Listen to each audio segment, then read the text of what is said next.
अब आते हैं अपने मुल्की मामलात की तरफ वापस, जिसमें है हलचल इमरान खान साहब के ऐलानात की वजह से, उनके बयानात की वजह से जितना मसाला मीडिया में बिकता है वो सब उनके बयानात की वजह से होता है। जितनी एंटरटेनमेंट मिलती है, इंटरेस्ट पैदा होता है। वो यूं कि लाहौर का जलसा हुआ, उससे पहले 8 सितंबर को अली अमीन गंडापुर साहब ने इस्लामाबाद में जलसा करते हुए 15 दिन में कहा था कि वो अपने लीडर को छुड़वा लेंगे। अब 20 दिन हो गए आज, लेकिन ऐसे में आज उन्होंने पिंडी एहतजाज की कॉल दी हुई थी। लाहौर में जलसे के बाद मियाँ वाली का नाम लिया गया और मियाँ वाली के बाद कहा गया कि पिंडी में करेंगे जलसा, लेकिन पिंडी में फिर उसे एहतजाज में बदल दिया गया। अब उसमें यह है कि अली अमीन गंडापुर साहब भी हमें लीड करते दिखाई दिए। बैरिस्टर गौहर तो अरेस्ट हुए फिर रिहा कर दिए गए। हमने दीगर रहनुमाओं के लीडर्स के कोई ऐसे पुरजोश खिताब नहीं देखे। सोशल मीडिया के थ्रू ही हमें सब पता चला कि कौन कहाँ पहुंचा। वो भी आधा पता चला, आधा नहीं पता चला। हाँ। सोशल मीडिया तो बंद है ना, जी, वो कुछ फायरवॉल है और भी बहुत से फिल्टर्स हैं, लेकिन वो जो ग्रुप्स में चलता रहा, आपने भी देखा, हमने भी देखा, उसमें शेलिंग हमने देखी होती हुई, और बड़ी तादाद में वैसे हमें कारकुनान दिखाई दी अली अमीन गंडापुर साहब के साथ जो थे। लेकिन अली अमीन गंडापुर साहब इससे पहले कि वो पहुंचते पिंडी, उन्होंने बुरहान इंटरचेंज से पेशावर वापसी का सफ़र पकड़ लिया, और ये सुनने में आया है कि कारकुनान वापस नहीं जाना चाहते थे। तो क्या मिला आपके ख्याल में इस एहतजाज से पाकिस्तान तहरीक इंसाफ को और खुसूसन इमरान खान साहब को पिंडी में? बहुत इम्पोर्टेंट सवाल है। देखिए, ये तो है नहीं कि उनको पता नहीं था कि ये होगा, सबको पता था कि यहाँ तक जाएंगे, आगे से वो रोकेंगे, ये होगा, फिर हम वापस आ जाएंगे। लाहौर का भी उन्होंने देख ही लिया था जी। तो मेरा ख्याल है कि ये काम करते चले जाओ। अच्छा, ये इस गवर्नमेंट को स्टेबल ना होने दो। इस गवर्नमेंट को कॉन्स्टेंटली कहीं ना कहीं वो कहें चूड़ियाँ बढ़ते रहो। वो इसलिए कि किसी न किसी स्टेज पे कोई हादसा हो जाएगा। अच्छा, आज फॉर एग्जांपल अफवाहें शुरू हो गई, पीटीआई वालों ने शुरू कर दी कि जी फायरिंग हो गई है, ये हो गया है, वो हो गया। हालांकि कोई ऐसी एविडेंस नहीं है किसी चीज़ की। मगर देखिए, जब इस किस्म की सिचुएशन हो जहाँ लोग चार्ज हों और टेयर गैसिंग हो रही हो और एक ठा हो जाए, तो पता नहीं चलता ना कहाँ से ठा हुई है। और अगर किसी ने मिसचिफ क्रिएट करनी और ठा करना है और किसी पुलिस इंजर हो जाती है, तो वो तो फिर although they were told not to carry arms, मगर फिर कोई ना कोई तो अफसरों के पास तो हथियार होते हैं ना। हाँ, इवन दो रैंक फाइल के पास नहीं होते। तो you know these things can get out of hand. Khan की ये कोशिश है कि कहीं ना कहीं कोई हादसा हो जाए, आवाम के ऊपर फायरिंग हो जाए, बंदे मार जान, एक नया ड्रामा हो जाए। अच्छा। तो जब तक ये काम चलता रहेगा, 2000 बंदा भी आ गया, 3000 बंदा भी आ गया, कोई लाहौर में आया, कोई पिंडी में आया, कोई मरी में आ गया, कोई आज़ाद कश्मीर में आ गया, कहीं ना कहीं कुछ ना कुछ लाशें ना आ जाए। वो लाशें ढूंढ रहा है। अच्छा, वो चाह रहा है कि किसी तरीके से ये हो। अच्छा, उससे क्या होगा? उससे ये होगा कि इस वक्त एक और पूरी रूमर्स चल रहे हैं, अभी रूमर्स हैं, वो ये कि जी ये देखें ना, ये गवर्नमेंट नाकाम हो गई कंट्रोल करने में। जजेस को भी कंट्रोल नहीं कर सकी और इधर इमरान खान को भी कंट्रोल नहीं कर सकी।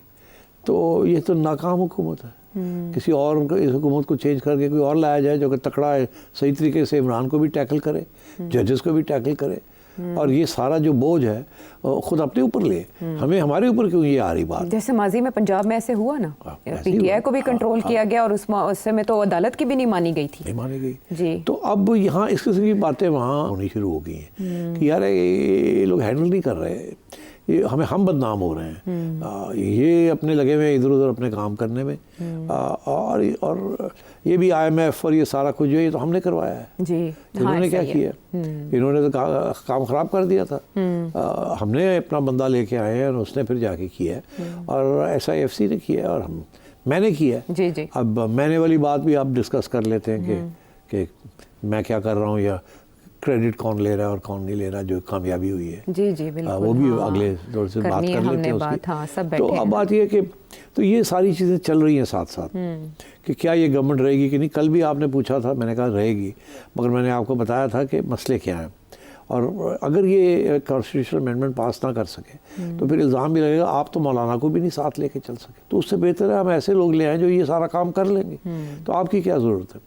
ठीक है ना। तो ये मेरा ख्याल है इस किस्म की बातें शुरू हो गई हैं, और इमरान खान की स्ट्रेटजी बड़ी इंटरेस्टिंग मुझे अब जाके समझ आ रही है कि इसका एक और पहलू भी है जिसको मैंने पहले कंसिडर नहीं किया। पहले मेरी कंसिडरेशन ये थी कि वो चाहते हैं कि बदनामी तो सारी खैर हो फ़ौज की, मगर उनके अंदर भी कोई बेचैनी को एक्सप्लॉइट करने की कोशिश की। अब उनको समझ आ गई खान साहब को कि अंदर से कुछ नहीं होना। अच्छा, पक्के नहीं हो, पक्के डिसिप्लिन इज सॉलिड एंड कोई ऐसी बात नहीं है। And the chief has got his strong Grip hand, he is solid. अब खान साहब ने सोचा फिर उनकी करिए। अब उन्होंने सोचा कि डेड बॉडीज अप्रोच। अच्छा, पहले ये था ना कि वो अटैक करो इंस्टीट्यूशंस और वहाँ बेचैनी क्रिएट करो और रिटायर्ड लोगों को साथ लेके चलो। अब वो स्ट्रेटजी छोड़ दी। लगता है कि वो नहीं हो सकता कामयाब, अंदर से कुछ नहीं होगा। अच्छा, अब ये है कि चलो फिर एक गवर्नमेंट गिराओ। क्यों गवर्नमेंट गिराएंगे तो किसको लाएंगे, प्रॉब्लम बन जाएगी ना। It's not easy. तो एक तरफ जैसे Israel is trying to provoke Iran, मैं समझता हूँ कि खान साहब इज ट्राइंग टू प्रोवोक कि आप टेक ओवर करें, आ जाओ। वो एटीट्यूड ये है कि जी असी तो already we are under fire, मैं तो जेल में हूँ, जी जी, मेरे साथ क्या हो सकता है और ठीक है ना, जो वो तो अभी करना चाहे तो कर सकते हैं। तो अभी सबसे बड़ा नुकसान तो इनका होगा, मईशत भी बह जाएगी एक दफ़ा, फिर दुनिया भी पीछे हट जाएगी। ठीक, they'll get into trouble, then they won't be able to manage anything। और नून लीग भी एलिनेट हो जाएगी जी, फिर वो भी साथ नहीं देगी। अच्छा, तो ये फिर आइसोलेट हो जाएंगे। तो इनका ख्याल है कि ये डंडे के साथ काम कर लेंगे, डंडे के साथ काम नहीं होना, मईशत बह जानी, डंडे नाल मईशत नहीं चलती। तो खान साहब की मुझे ऐसे लगता है कि ही इज ट्राइंग कि अगर वहाँ नहीं कुछ हो सका, अंदर नहीं गड़बड़ करा सका, तो वो चाह रहा है कि ये जो गवर्नमेंट है शहबाज शरीफ साहब की, इसको तोड़ा जाए। लॉ एंड ऑर्डर के जरिए, लॉ एंड ऑर्डर क्रिएट करके इनकी नाकामी शो करके, अच्छा, और अमेंडमेंट रोक के और ये कर के और इनको निकाला जाए। तो फिर क्या करेंगे, ये खुद आएंगे या कोई और किसी को लेके आएंगे? किसी और को लेके आएंगे तो वो तो फिर वो भी नहीं चलेगा ना, बिकॉज इस वक्त एक पार्टनर है जो जैसे भी है, वोट तो पड़ा ना, फिर भी सीटें शायद उतनी ना मिली हों मगर वोट तो है ना इनका जी। तो अब पीछे कौन रह गया? पीपल्स पार्टी रह गई। पीपल्स पार्टी किसके साथ मिलकर हुकूमत करेगी? पीटीआई के साथ। तो मेरा ख्याल है कि खान साहब की स्ट्रेटजी थोड़ी सी चेंज हो गई है। अच्छा, वो अब चाह रहे हैं कि ये गवर्नमेंट की छुट्टी कराओ और उनके लिए एक नया ट्रैप हो जाए।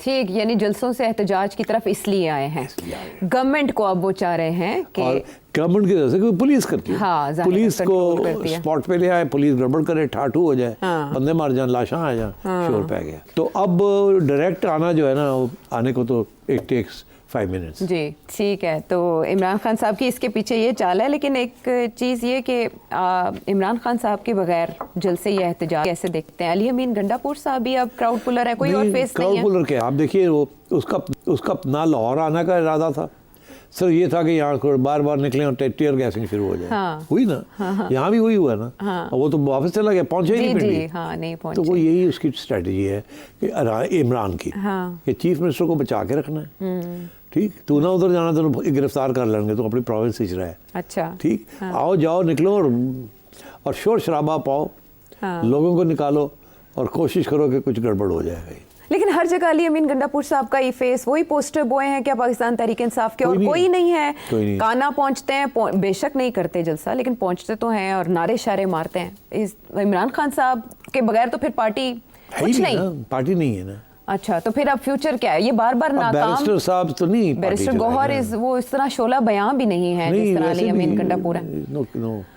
तो एक ही लीडर है इनके पास, और उसके एब्सेंस में गंडापुर साहब को उन्होंने कहा कि तू शोर शराबा कर, और वो बातें करते हैं ऐसे ऐसे करके और उसके बाद भाग जाते हैं। अच्छा, ये एक तरह से कारकुन बदजन भी हो रहे हैं, इससे आपको नहीं लगता कि इस तरह की कॉल देने से और एक तफरीक का एलिमेंट सामने आने से पार्टी कमजोर होगी? बात यह है कि he has this KP government जी, केपी गवर्नमेंट बहुत रिसोर्सेज होते हैं, पार्टी पावर में है, 8-10 हज़ार बंदा निकालना कोई प्रॉब्लम नहीं है। अच्छा। और 2-3 हज़ार बंदे को भेज देना पिंडी शिंडी, नॉट अ प्रॉब्लम।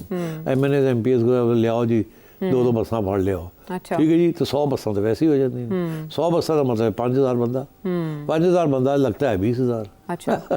तो अगर वो शोर शराबा में आ जाए और टीयर गैसिंग हो जाए और गाड़ियाँ टूटनी शुरू हो जाएं, तो then you can imagine anything can happen. ये होती है वो ओकेजन्स जहाँ कुछ भी हो सकता है, और कोशिश इनकी है कि कुछ हो जाए, गलती दूसरी साइड से हो तो हो जाए कुछ। ठीक है।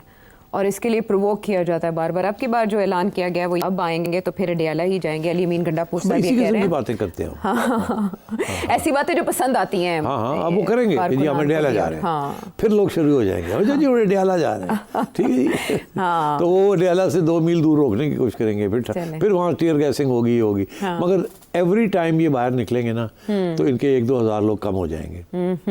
क्योंकि वो पिछली बार का अंजाम देख और चुके हर दफ़ा इस दफ़ा आपने देखा कि गवर्नमेंट ने गिरफ्तार करके छोड़ दिए लोग, जी। कि उन्हें पता था कि ना कोई खास आगे नहीं बढ़ेंगे ये। तो गौर को भी किया और राजा को भी किया, फिर छोड़ भी दिया। जी ऐसा ही है। और अब ये इत्तलाते हैं कि बैरिस्टर गौहर ने वज़ीर आला को कहा था कि हमने एहतजाज ख़त्म कर दिया है 7 बजे के करीब।